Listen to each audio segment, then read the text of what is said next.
Last episode में हमने देखा था कि बेरू ने काफी सारी एंट को खत्म कर दिया था। आगे हम देखते हैं कि सारे गिल्ड के हंटर साउथ कोरिया के साउथ रीजन में एंट को लगातार 2 दिनों से खत्म कर रहे हैं। चाइना के समुद्र के पास भी एंट को देखा गया है। आगे चाइना के शिप का एक सीनियर कैप्टन कहता है, मुझे तो यकीन ही नहीं हो रहा, और एंट ने चाइना की तरफ आने का रास्ता ढूंढ लिया। हम 2 दिनों से सो नहीं पाए हैं। अभी वहाँ का दूसरा एक एम्प्लॉय कहता है, सर एंट की दूसरी लेयर हमारी शूटिंग की रेंज में है। जूनियर कैप्टन सीनियर कैप्टन से कहता है, हमें फायर के ऑर्डर देना जरूरी है। लेकिन सीनियर कैप्टन कहता है, नहीं रुक जाओ, ऐसा लग रहा है कि हमारा हीरो खुद से सारा एक्शन करना चाहता है। आगे हम देखते हैं कि आसमान से काफी सारी एंट आ रही होती है। उन्हें देख के लियो जिगांग कहता है, वो बस आती जा रही है, मैं तुम सभी को समुद्र में डुबा दूंगा। हम देखते हैं कि लियो रेज में आ जाता है और अपनी स्वॉर्ड्स को निकालता है। उसके बाद वो एंट की तरफ एक काफी तगड़ा अटैक करता है, जिससे सारी एंट एक्सप्लोड होके समुद्र में गिर जाती है। आगे लियो कहता है, ये एंट तो बेकार है। अगर ये एंट्स और संग जुनू लड़े थे, फिर भी ये एंट्स अभी भी जिंदा है। मुझे अभी जरा मजा आने लगा है। आगे हम नेशनल हंटर थॉमस आंद्रे और उसकी सेक्रेटरी लौरा को देखते हैं। ये दोनों भी टीवी पे जुनू और बेरू की फाइट देख रहे होते हैं। लौरा थॉमसन से कहती है, सर आप क्या सोचते हो, मिस्टर वांग और संग जुनू एक इंसिडेंट से कनेक्टेड है। इसके चांसेस लग रहे हैं कि जिन्हों ने ही मिस्टर वांग के बड़े भाई को मार दिया है, इसलिए मिस्टर वांग रिवेंज के लिए देख रहे हैं। यह सब सुनने के बाद थॉमस कहता है, क्या उनका रिश्ता ऐसा है? लौरा कहती है, मुझे तो ऐसा ही लग रहा है। थॉमस कहता है, अब इतना कुछ हुआ है, इससे संग जुनू से मिलना और भी ज्यादा मुश्किल हो गया। यह सच्ची काफी बुरा है, मैं सच में उसे मिलना चाहता था। लौरा थॉमस से पूछती है, अगर उन दोनों की कभी फाइट हो जाए तो आप क्या करेंगे? थॉमस उसे कहता है, लौरा तुम अभी भी मुझे जान नहीं पाए है ना। मिस्टर वोंग स्कैवेंजर गिल्ड की प्रॉपर्टी है और स्कैवेंजर गिल्ड मेरा है। अगर कोई भी मेरी प्रॉपर्टी के साथ छेड़छाड़ करता है, तो अगर वो यूएसए की गवर्नमेंट भी होगी तो भी मैं उसे नहीं छोड़ूंगा।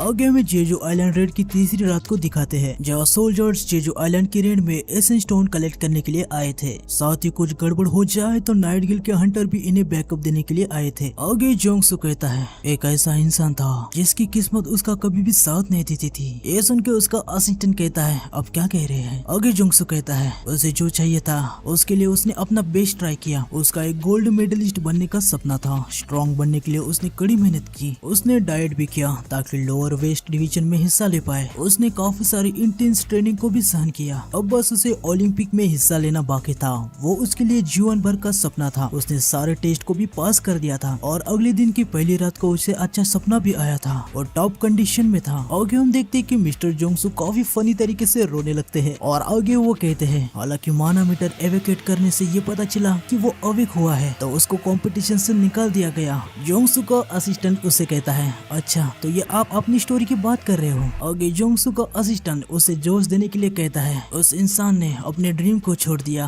और एक नए नाम से जाना गया। उसने देश का सबसे बेस्ट गिल्ड बनाया। आप एक इंस्पिरेशन है सर। तभी जोंगसू अपनी सिगरेट फेंक देता है। उनके पीछे की एक असिस्टेंट उन्हें कहती है, प्लीज यह कचरा मत फेंकिए। आगे जोंगसू अपने हाथ में एसेंस स्टोन को लेता है और कहता है, इन टॉप क्वालिटी एसेंस स्टोन को तो देखो, इनके साथ मेरे इस देश का बेस्ट गिल्ड बनने का सपना पूरा हो सकता है। तभी इनके पीछे वाली एक हंटर उनसे कहती है, आप शर्मिंदगी महसूस करवा रहे हो। आगे जोंगसू सबसे कहता है, लगता है इस जगह को अच्छे से क्लियर किया गया है, तो चलो तुम सभी लोग अभी बाहर आ सकते हो। मुझे यहाँ पे कोई भी माना सेंस नहीं हो रहा, तो रिलैक्स हो जाओ। तभी जोंगसू को एक छिपी हुई एंट दिखती है। वो तुरंत उसे काट डालता है और कहता है, सॉरी उनमें से एक यहाँ छुपी हुई थी, वैसे चिंता करने की कोई जरूरत नहीं है। वह कुछ एंट हो सकती है, पर हम यहाँ पर हैं तो आपको डरने की कोई भी जरूरत नहीं है, क्योंकि हम लोग यहाँ आपको प्रोटेक्ट करने के लिए ही आए हैं। लेकिन तभी जोंगसू का असिस्टेंट उसे कहता है, सर देखिए। जोंगसू पूछता है, क्या हुआ? वहाँ के कुछ एम्प्लॉय भी अचानक से हैरान हो जाते हैं। वो कहते हैं, यहाँ पे चल क्या रहा है? तभी हम देखते हैं कि वहाँ पे काफी ज्यादा तगड़ा बंदा आ जाता है। ये बीस्ट का किंग है और एक फैंग मोनार्क है। इसका नाम है राकान। उसे देख के जोंगसू मन में कहता है, अभी यह आइलैंड में हमें छोड़ के बाकी सब सोल्जर्स और एजेंट जो हंटर एसोसिएशन के हैं। फिर जोंगसू उसे चिल्ला के कहता है, आखिर तुम हो कौन? जोंगसू को असिस्टेंट उसे कहता है,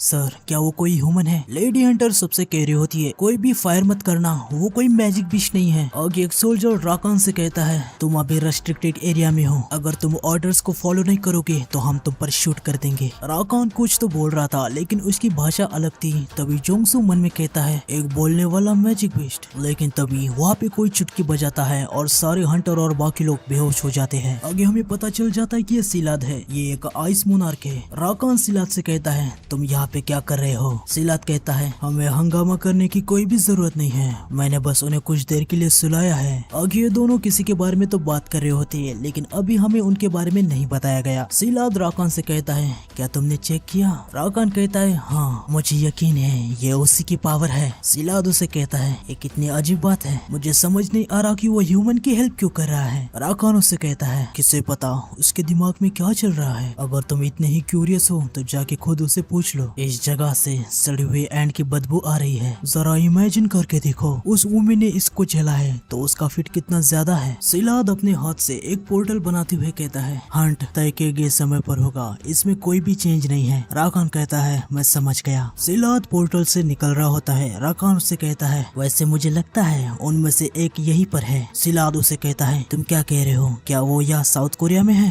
राकान कहता है यहाँ से जाने से पहले क्यों ना हम उसे निपटा दे, तुम इसके बारे में क्या सोचते हो? सिलाद उसे कहता है छोड़ो अब यहाँ से निकलने के बारे में सोचो। राकान उसे कहता है क्या तुम ये इसलिए कह रहे हो ताकि तुम इसमें शामिल नहीं होना चाहते? सिलाद कहता है मुझे लगता है कि इसे दर्शाने का वही अच्छा तरीका है, तुम्हें जैसे सोचना है तो वैसे सोच सकते हो। सिलाद वहाँ से निकल जाता है। आगे राकान कहता है कायर कहीं का, वैसे मेरे पास भी अभी कोई कारण नहीं है जो मैं यहाँ कुछ परेशानियां करूं। और आगे हम देखते हैं कि वो भी अपने हाथ से पोर्टल बना के वहाँ से निकल जाता है। फिर हमें अगले दिन दिखाते हैं जहाँ जेजू आइलैंड की रेड अब खत्म हो गई थी। जिन्हों या उन लोगों के फ्यूनर में आया था जिन्होंने जेजू आइलैंड की रेड में अपनी जान गंवाई। आगे हम देखते हैं कि जिनू फूल लेकर बिंगो को नमन करता है। जेजू आइलैंड की रेड में लगभग सभी ने जिनू को फर्स्ट टाइम एक्शन में देखा था, तो रेड खत्म होने के बाद जिनू पे काफी सारी बातें होने लगी। कुछ लोग जिनू की काफी ज्यादा तारीफ कर रहे थे, लेकिन कुछ लोग ये भी कह रहे थे कि उसे पहले आना चाहिए था, अगर वो पहले आ जाता तो शायद बिंगो बच जाता। लोग जिनू पे काफी सारी बातें करते हैं। अभी जिनू एक हॉट टॉपिक बन गया था। आगे बेग जिनू से कहता है मुझे हमेशा सही लगता था कि एक हीरो कभी भी खुद से वार को खत्म नहीं कर सकता, लेकिन हाल फिलहाल की घटना से मैं ये सोचने लगा हूँ कि मैं गलत था। मिस्टर संग अब आप ही हैं जो इन समस्याओं को खत्म कर सकते हो, आपने जो भी किया उसके लिए दिल से शुक्रिया। जिनू वहाँ से जाने लगता है। थोड़ा आगे जाके वो पीछे मुड़ के चैन को देखता है और चैन भी उसे ही देख रही होती है। अचानक से जिनू ने चैन को देखा तो चैन एकदम से अपने सिर को आगे कर देती है और वो काफी ज्यादा ब्लश करने लगती है। हालांकि जिनू को इसके बारे में कुछ भी नहीं पता था, वो अलग सा ही मुंह बना लेता है। फिर आगे नरेटर हमें बताता है जेजू आइलैंड की 5th रेड पे टोटल 4801 हंटर ज्वाइन हुए थे, साथ ही 727 अवेक सिविलियंस थे जिन्हें आर्म्स कहा गया था। टोटल 64 अवेक और 32 सिविलियंस इस बैटल में मारे गए। मरने वालों की संख्या निराशाजनक थी,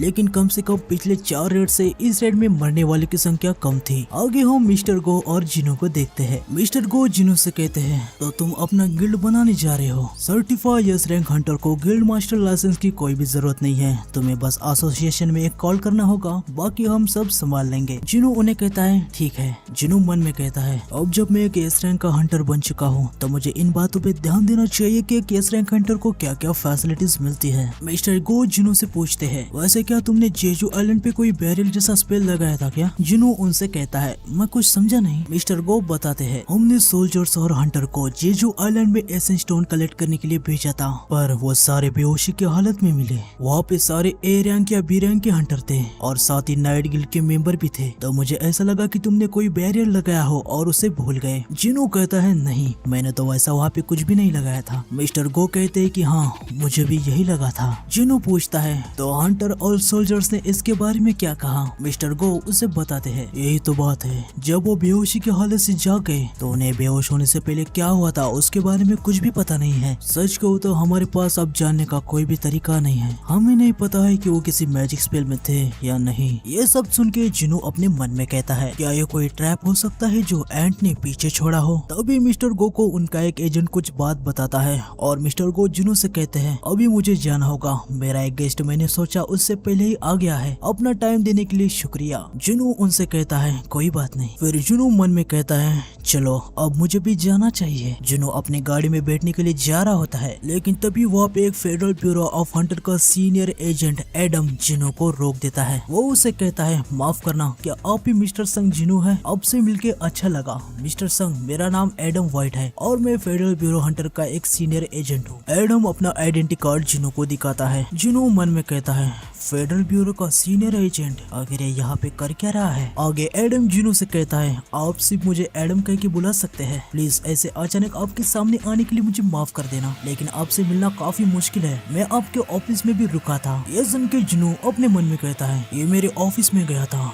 क्या ये वही बंदा तो नहीं जिसके बारे में यू जुनू ने मुझे बताया था। जुनू एडम से पूछता है आपको मुझसे क्या काम है। एडम कहता है मिस्टर संग मुझे आपको एक इन्फॉर्मेशन बतानी है। जुनू पूछता है कैसी इन्फॉर्मेशन। एडम बताता है पूरी दुनिया में ऐसा कोई देश नहीं है और कोई ऐसा इंस्टीट्यूट भी नहीं है जो ये इन्फॉर्मेशन आपको देगा जो हम देने वाले हैं। जुनू उनसे पूछता है तो ऐसी इन्फॉर्मेशन आप मेरे साथ क्यों शेयर करना चाहते हो। एडम बताता है ऐसी इन्फॉर्मेशन आप जैसे स्पेशल व्यक्ति के साथ शेयर करने से हमें बेनिफिट मिलते हैं। वैसे मैं अकेला था जो आज आपसे मिलने वाला था, लेकिन ऐसा लगता है जेजू आइलैंड के रेड के कारण हमारे डिप्यूटी डायरेक्टर भी आपसे मिलना चाहते हैं। मैंने सोचा भी नहीं था कि ऐसा कुछ होगा। डिप्यूटी डायरेक्टर बाकी सब आपको डिटेल में बता देंगे। मेरी कार पास में ही है, क्या आप उनसे मिलना चाहोगे। जुनू मन में कहता है एक इन्फॉर्मेशन। आगे जुनू एडम से कहता है मुझे नहीं पता कि आप जो इन्फॉर्मेशन मुझे देने वाले हो वो भरोसेमंद है या नहीं, थोड़ा सोचने के बाद मैं आपको कॉल करूंगा। ये सुन के एडम कहता है मैं भी कितना नादान हूँ जो ये भूल गया कि सौदा करते समय अच्छे हाथों को कभी भी छुपाया नहीं जाना चाहिए। जुनू अपनी गाड़ी में बैठ जाता है, तभी एडम कहता है एक अपग्रेडर वो एक ऐसा अवेकिंग बीइंग है जो दूसरे अवेकिंग बीइंग की एबिलिटीज को इंक्रीज कर सकता है, क्या आपने इसके बारे में कभी सुना है। ये सुन के जुनू काफी ज्यादा हैरान हो जाता है। वो तुरंत एडम के साथ उसके गाड़ी में बैठ के उसके साथ जाने लगता है। आगे वो ब्यूरो की बिल्डिंग में पहुंच जाते हैं। वो माइकल जुनू से कहता है आपसे मिलके अच्छा लगा, मेरा नाम माइकल कॉनर है और मैं फेडरल ब्यूरो हंटर का डिप्यूटी डायरेक्टर हूँ। जुनू उनसे कहता है मेरा नाम है संग जिनू। एडम जुनू से कहता है मैं आपका इंटरप्रेटर हूँ। आगे माइकल जुनू से कहता है तो चलिए मैं सीधा पॉइंट पे आता हूँ। मिस्टर संग ये इमिग्रेशन के डॉक्यूमेंट है, किसी और को यूएसए का सिविलियन बनने के लिए 1 या 2 साल भी लग जाते हैं, लेकिन हमने आपके लिए स्पेशल परमिशन ली है। आप बस एक बार कह दीजिए और आप 1 सेकंड में अमेरिका के सिटीजन बन जाएंगे। ये सुनने के बाद जुनू थोड़ा सा रेज में आ जाता है। वो कहता है मैं यहाँ पे इसलिए आया हूँ क्योंकि मिस्टर व्हाइट ने मुझे बताया था कि यहाँ पे मुझे कोई इन्फॉर्मेशन शेयर की जाने वाली है। एक ऐसा अवेक बीइंग जो दूसरे अवेक बीइंग की एबिलिटी को इनहेंस कर सकता है, एक अपग्रेडर। क्या ये सच में पॉसिबल है कि किसी हंटर की एबिलिटीज को अपग्रेड किया जा सकता हो। माइकल कहता है हाँ, जिसके पास वो पावर्स है वो अभी यहाँ पे है।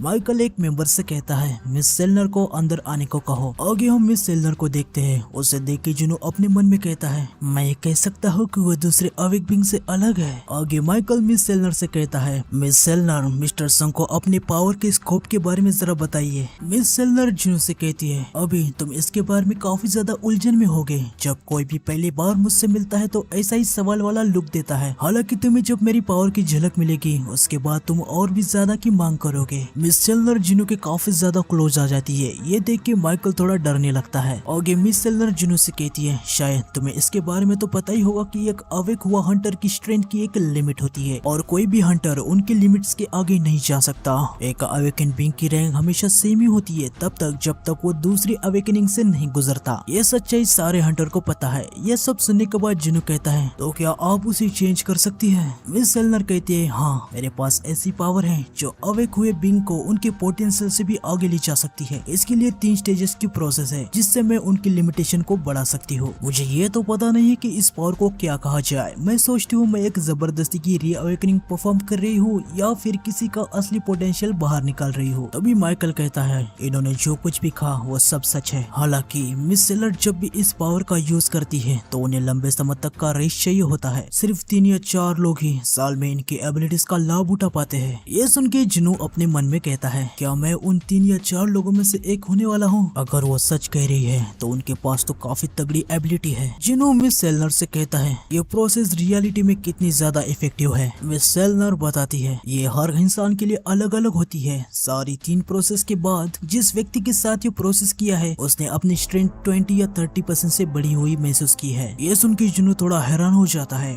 वो मन में कहता है 30%, ये काफी बड़ी बात है। अब मैं समझा कि लोगों के इतना हेट मिलने के बावजूद डोंगसू अमेरिका जाने के लिए क्यों मंजूर हुआ था। ऐसे ऑफर को कौन ही मना कर सकता है। कोई भी हंटर ऐसे मौके में सीधा घुस जाएगा। आगे जुनू माइकल से कहता है अगर इनके पावर्स के बारे में किसी को पता चल गया तो क्या होगा। माइकल कहता है इसीलिए तो हमने इनको हमारे अंडर रखा है। हम इनकी सुरक्षा करते हैं, हम इनको सैलरी भी देते हैं। उसके बदले ये उन हंटर की एबिलिटी बढ़ा देती है जिन्हें हम चुनते हैं। मिस्टर संग, हम आपको मिस सेलर की पावर गिफ्ट कर रहे हैं। ये सुन के जिनू अपने मन में कहता है, एक गिफ्ट? फिर वो माइकल से कहता है, क्या तुम ये तो नहीं कहना चाहते कि ये कोई ऑफर है? माइकल जिनू से कहता है, जब आप फेडरल ब्यूरो ऑफ हंटर के हंटर बन जाएंगे तो आप हमारी सबसे बड़ी प्रायोरिटी बनेंगे, साथ ही आपको और भी अच्छे बेनिफिट्स मिलेंगे। इसके साथ ही हम आपको उस गिल्ड के साथ मीटिंग भी करवा देंगे जिस गिल्ड में आप जाने के लिए तैयार होंगे, और बेस्ट कॉन्ट्रैक्ट साइन करने के लिए हम आपकी पूरी हेल्प करेंगे। मिस सेलर जिनू से कहती है, आपको अभी फैसला लेने की कोई जरूरत नहीं है, हम बस आज आपको कुछ बातें समझा रहे हैं। तभी जिनू मिस सेलर से कहता है, माफ करना। मिस सेलर समझ जाती है। वो जिनू से कहती है, हमने आपसे कहा ना कि ये एक गिफ्ट है। माइकल जिनू से कहता है, हाँ बिल्कुल सही, जैसे मिस सेलर ने कहा। क्या आप अपनी लिमिट्स को बढ़ाना चाहते हो? जिनू कहता है, लेकिन क्या सच में बदले में आप कुछ भी नहीं चाहते? माइकल उसे कहता है, हमने कहा ना हम आपको एक गिफ्ट दे रहे हैं। जिनू मन में सोचता है, इन्होंने कहा था कि एक झलक से ही मैं इसके लिए और भी मांग करूंगा। इसका मतलब ये है कि वो काफी ज्यादा कॉन्फिडेंट है। आगे हम देखते हैं कि मिस सेलर जिनू का हाथ पकड़ लेती है और वो जिनू से कहती है, ध्यान से मेरी आंखों में देखो, ये फर्स्ट स्टेप है। ये सब देखने के बाद माइकल अपने मन में कहता है, अच्छा है, वो लालच में फंस गया। उसने अब तक अपना धैर्य बना के रखा था, लेकिन जैसे ही अब स्टेज 1 कंप्लीट होगी वो हमारे टच में रहेगा, और अगर उसमें जरा सा भी धैर्य नहीं, शायद वो अभी पेपर्स पे साइन भी कर दे। कोतोरोची इतना स्ट्रॉन्ग था कि वो नेशनल लेवल हंटर तक बन सकता था। अब ये उसे भी हासिल कर लेगा जो कोतो नहीं कर पाया। इसने जेजू आइलैंड के रेड को सक्सेसफुली कंप्लीट किया, वो भी ऐसे पावर्स के साथ जो कभी देखी नहीं गई। मुझे देखना है कि ये कितना कैपेबल है। आगे हम देखते हैं कि मिस सेलर जिनू की आंखों में देख के उसके अंदर चली जाती है। जैसे ही वो अंदर चली जाती है वो देखती है कि उसके चारों तरफ बस डार्कनेस है। मिस सेलर इधर उधर देखने लगती है। तभी वहाँ पे उसे एक बंदा दिखता है। वो बंदा अपनी आंखें खोलता है और अचानक से मिस सेलर वापस आ जाती है। वो डर के मारे चिल्लाने लगती है। तभी 2 एजेंट जिनू के ऊपर गन लगा देते हैं और उसे कहते हैं, तुमने मिस सेलर के साथ क्या किया? जिनू को भी कुछ पता नहीं होता कि आखिर हुआ क्या है। माइकल तुरंत उन 2 एजेंट पे चिल्लाता है और उन्हें कहता है, तुम बेवकूफ हो, तुम्हें पता नहीं कि वो कौन है। उनमें से एक एजेंट कहता है, पर सर देखिए ना मिस सेलर को क्या हुआ है। माइकल उससे कहता है, अगर तुम्हें उनकी इतनी चिंता है तो जाओ और उन्हें चेक करो। माइकल झुक के जिनू को कहता है, मिस्टर संग मुझे माफ कर दीजिए, हमारे एजेंट हद से आगे चले गए। जिनू भी शॉक हो जाता है। वो मन में कहता है, आखिर यहाँ पे हो क्या रहा है। वो माइकल से कहता है, कोई बात नहीं। माइकल उस एजेंट को धीमे आवाज में कहता है, अगर तुमने ये हरकत थॉमस आंद्रे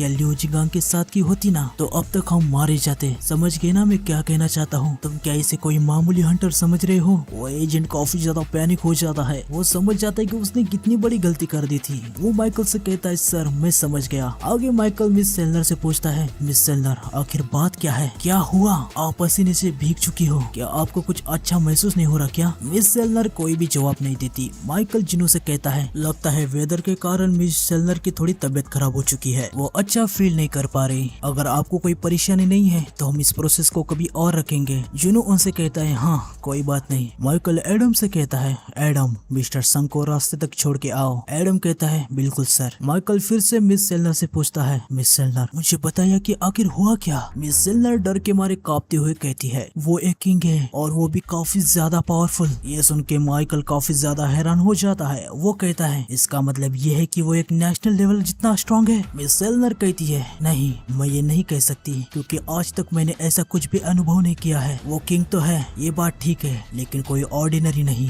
जब मैं उसे देख रही थी वो भी मुझे देख रहा था। मैं संग जिनू की बात नहीं कर रही। वो जो मुझे देख रहा था उसके अंदर इनफाइनाइट डार्कनेस है और इन सब के ऊपर उसके पावर के कोई लिमिट ही नहीं है। तो आज की वीडियो में बस इतना ही। मिलते हैं नेक्स्ट वीडियो में। नेक्स्ट वीडियो आएगा कल, तो चैनल को सब्सक्राइब कर देना और बेल आइकन को दबा देना। मिलते हैं नेक्स्ट वीडियो में। सायोनारा।